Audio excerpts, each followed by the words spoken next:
Hey guys, and welcome back to Producer's Corner. Today I am going to show you how to build a track up from the ground up. A lot of times people wonder at what we do and go, how on earth did you do that? Especially by yourself in your studio at home alone.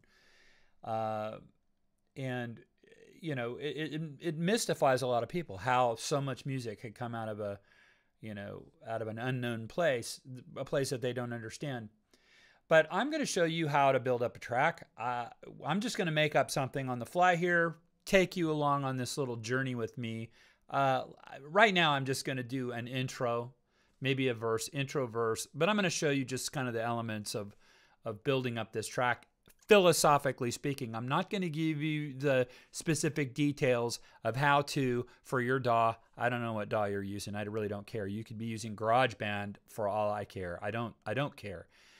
What I do care is that you kind of grab onto some of the fundamentals of how to build these tracks up from the ground up. And it's really not that hard. And it all comes down to workflow. Everyone should have an established workflow, something you're comfortable with. I have a workflow that I've been working with for decades, and it works for me.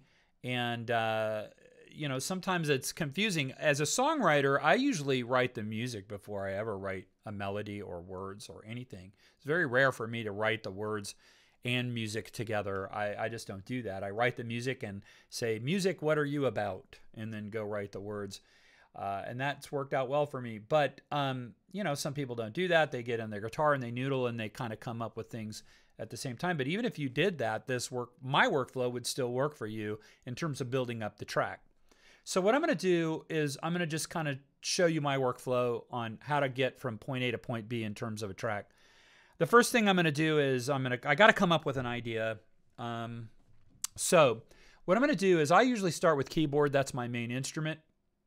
Keyboard and drums are kind of my main instrument, and then guitar after that and winds. But I'm going to start with a piano. I've loaded up a few basic instruments in here just to kind of bootstrap this. It's like baking the pie on TV. You know, we put the pie in the oven and then, you know, pop it out 30 seconds later.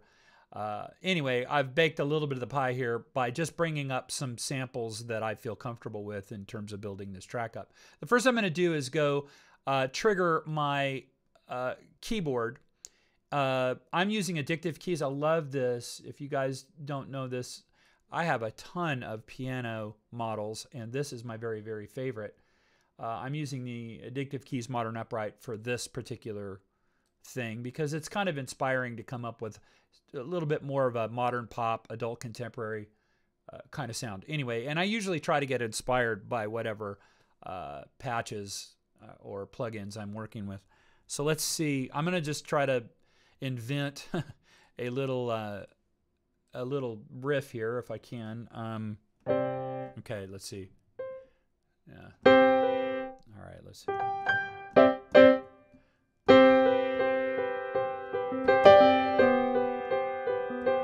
Now let's see.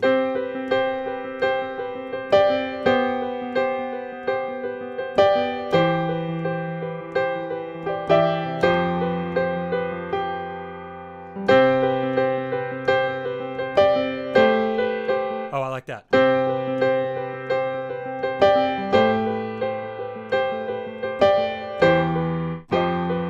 Let's see. No, that's too, no.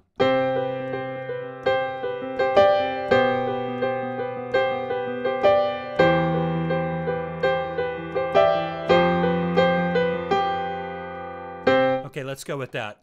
And I'll repeat that. Okay, so I'm going to record that. I'm going to need to get a tempo on that. Most DAWs have the ability to do a tap tempo. So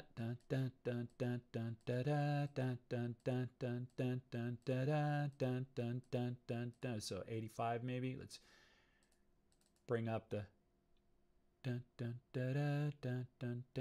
yeah, 85.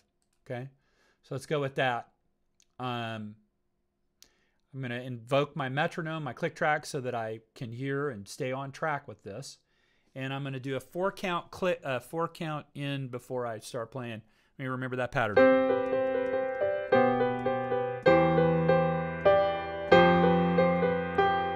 Okay, here we go.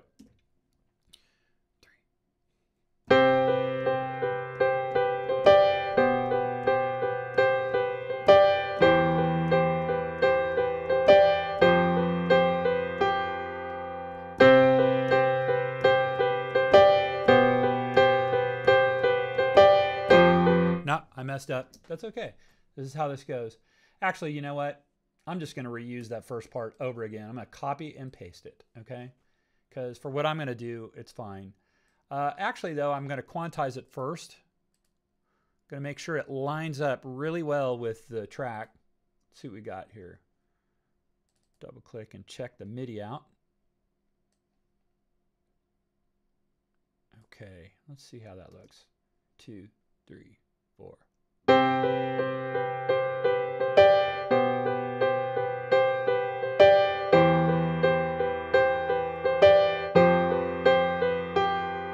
Okay, I'm going to go ahead and copy that. Okay, so I got 2 of those. All right. So that didn't take long, did it? Now I got a little intro thing. Next thing I'm going to do is I'm going to lay in a bass line. Okay, and I have... Now, the easiest thing to do, of course, would be to follow the same pattern that... Now I'm going to come back in and actually play real bass if I keep this thing, but for now, for developing the track, I'm just going to use this. I'm using Trillion bass by Spectrasonics. Okay, so let's just lay that very basic bass part down.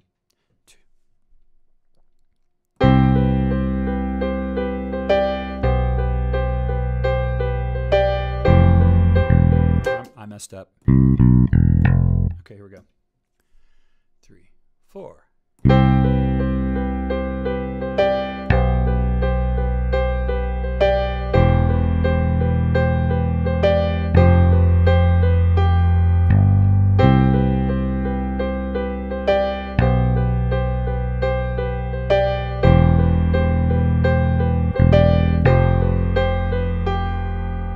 Okay, and I put a little bit of, you know, a couple of little grace kind of or filler notes in there. Let me quantize that, make sure those line up. I'm going to go quantize those to eighth notes. 2, 3, 4.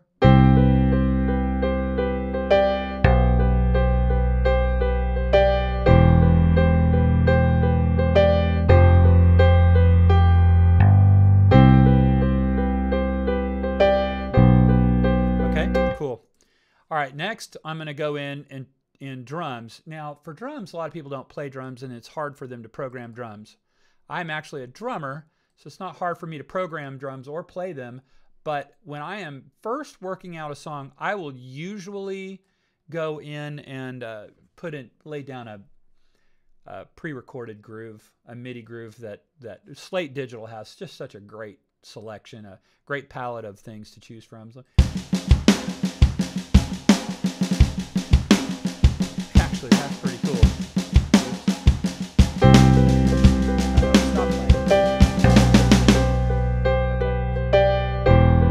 It may be a little bit busy, but it's actually kind of inspiring. So let's come in here and drag that into here. Let's see what that does.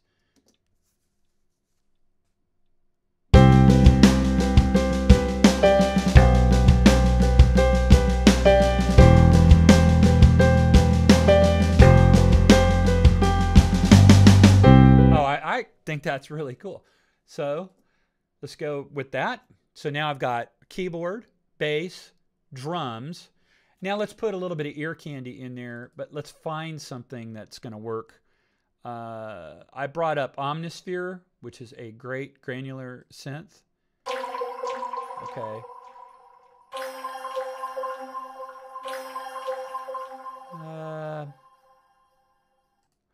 This could take a while to go searching for something, but let's see what we got here. No.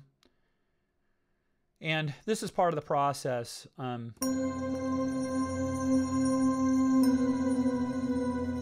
too spooky sounding for me. Let's just go back with what I had. What was that? Glistening drops of platinum, I think. Yeah, let's just go with that. All right. Let's see what we got here.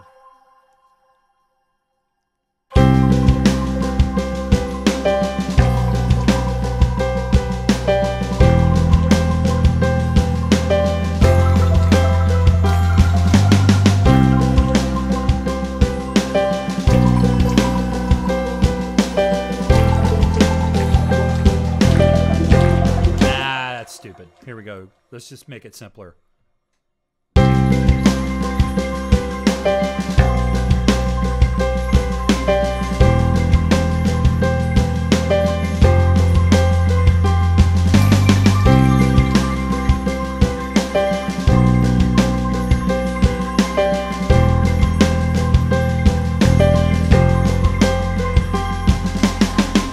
That was pretty easy.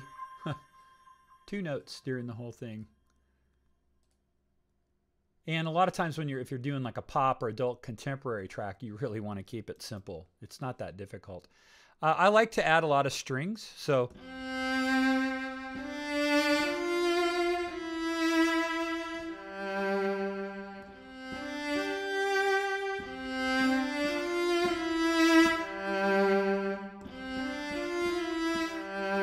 here we go.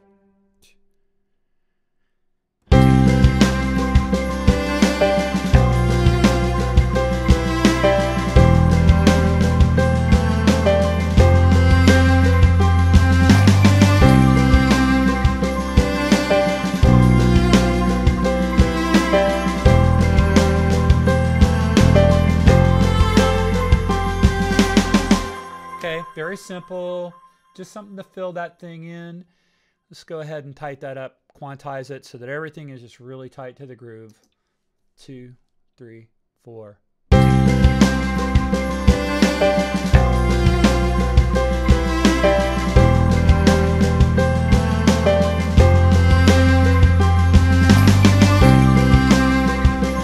Right there at that halfway point, I'm feeling like I should bring in some strings, like a string pad. So I've already set that up.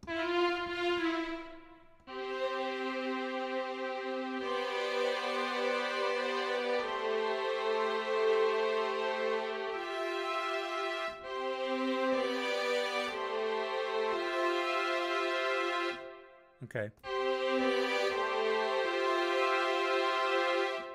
So I'm counting in 4 beats before that.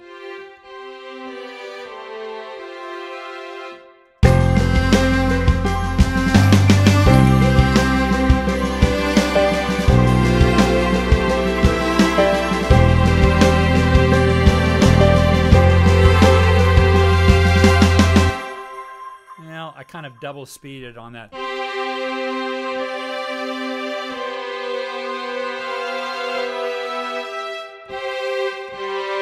Yeah, try that.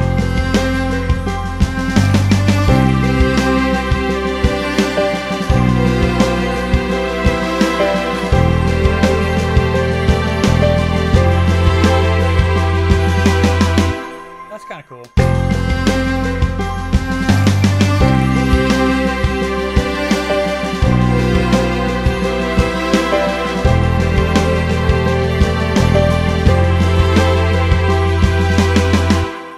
Little bit busy, but if that were just swelling right up to dropping off right before a verse and we strip it way back. The other thing I kind of hear in here, and I'm going to add this in, I just kind of hear just a simple droney like little bit of a, just an octave note here. Maybe right here.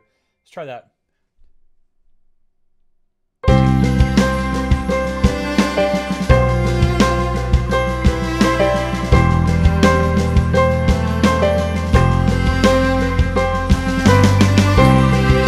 Try that again. I was a little loose on it. 2, 3, 4.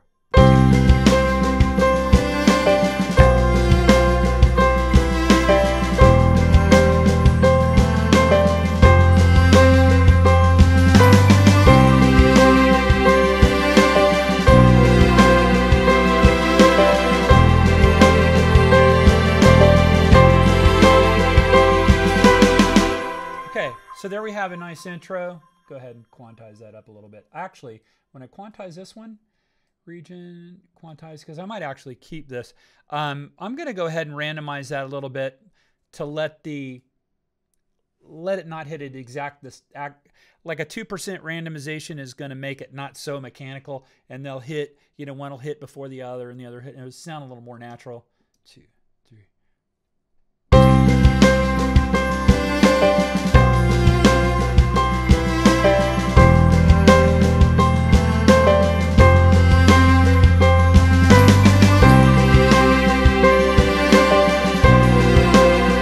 I already hear a ton of melodies just pouring out, leaking out right now because, it's a fairly simple pattern. Any one of you could do this. This is not that difficult.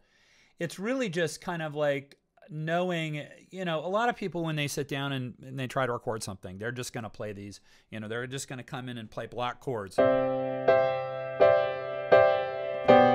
they might not even do that.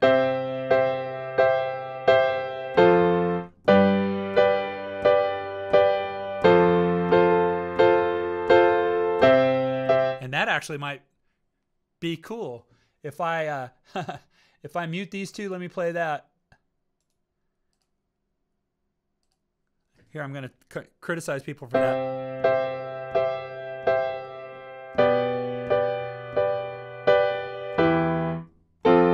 Let's see. I got to figure out these chords.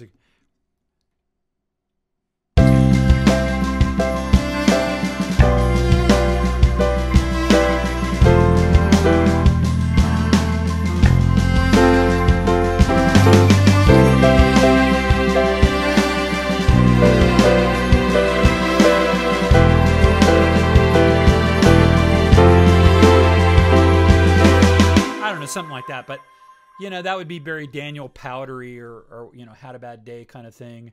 Very simple. You don't have to be complicated. You don't have to do all this run and Philly stuff, although you can do it when you need it, if you need it. And if you can't do that, so what?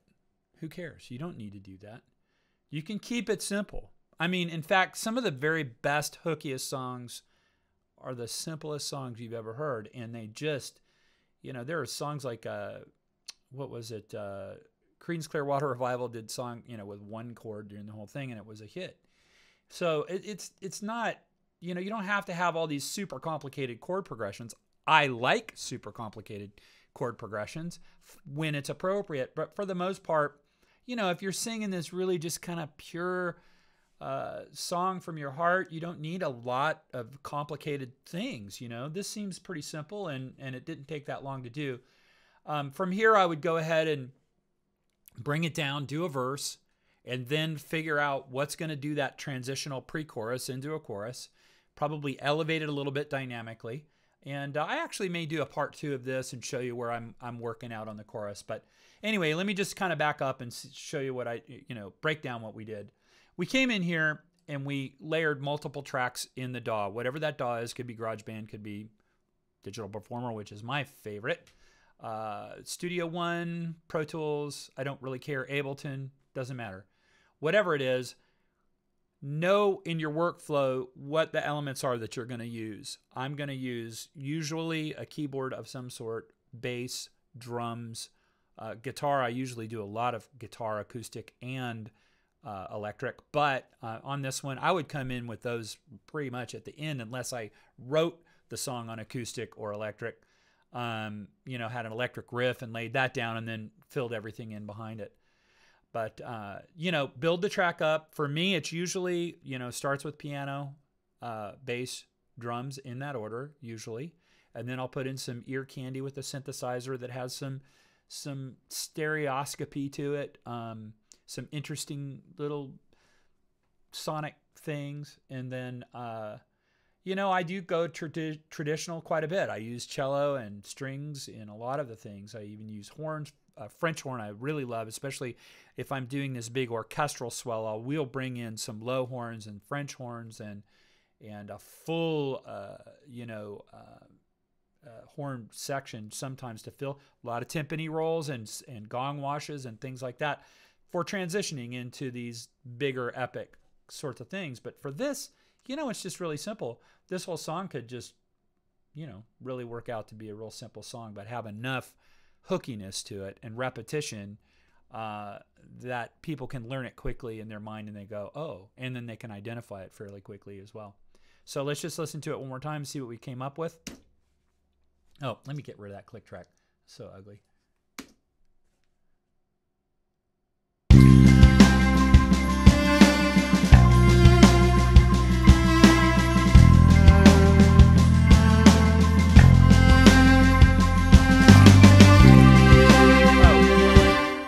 That isn't right.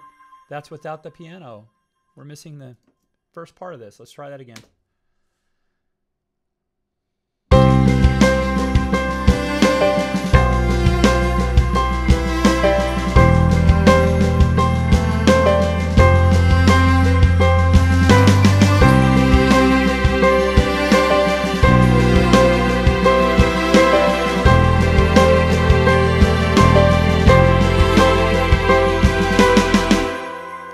There you have it. We have an intro. That is going to be the same pattern as the verse. Just strip, I'll create a verse for you really quickly, very simply. Just copy all of this stuff. Just copy the whole thing. Paste it right here. Oops. Paste it right there. Come back in here. Take out a bunch of this other stuff. Get rid of that synthesizer. Get rid of this cello. Get rid of the strings. Comes down here. Now I got a verse. You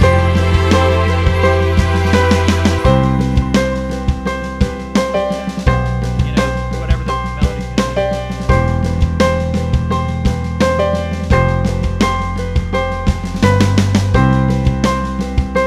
be. Now right there I might begin to add one very subtle thing, you know, just to build it and give it some dynamics throughout the verse. But, you know, that's simple. So now I have an intro and a verse. I mean, it's really that easy, guys. It's not that hard. You can do this. We got this, okay? Hey, if you have any questions, please leave them in the comments. Ask me. Or email me at randyyoungermusic@gmail.com. I would absolutely love to hear from you. Open a dialogue, have a discussion with you. We're in this together, so let's just do this, okay? And I will entertain any question that any of you have, and be very, very happy to help you. Okay? So I hope to see you next time. Maybe we'll go into how to develop this into a chorus. We'll see. All right. Thanks, guys. Bye. Hey, here's a quick addendum to this earlier recording. I didn't realize that the click track was not routed to the screen recording. And so there's probably a mystery as to how in the world I'm staying in the groove at all. Without a click. There was a click in my headphones and you couldn't hear it. Next time I'll make sure that the click track is routed, but I think for the most part everything here is relevant for what you want to accomplish. So anyway, just make sure you're recording to a click so that you can stay aligned to the measures and to the tempo that you have. All right, that's it.